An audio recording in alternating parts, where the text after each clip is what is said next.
What's up guys? I hope you're doing well. Most of you voted that you want to see how I create this snow effect on this picture. It's very simple, very easy, so let's get started. So first thing we have to do is create an empty layer above this one. And to do that, we have to hold Ctrl Alt Shift plus N. This will create an empty layer and we have to fill it with white. As you can see, my background color is white.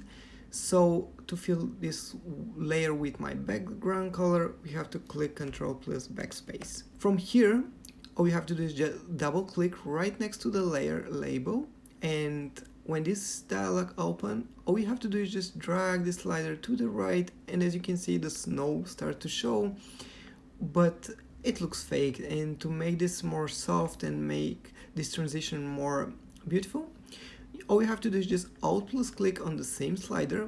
This will split it on two halves, and you can drag it and make this transition much more softer and much more realistic. And that's it guys. This is the before and this is after. But let's say that we don't want the effect on the whole picture, because we don't want the effect to be applied on the sky. So to do that, we create a layer mask. Make sure that the layer mask is selected. Your foreground color is black.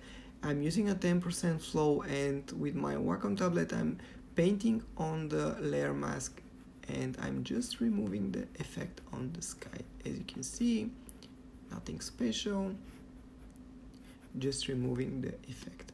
So this is the before and this is after.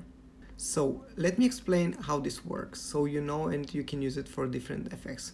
This represents shadows in your picture. These are midtones and these are the highlights for this particular layer.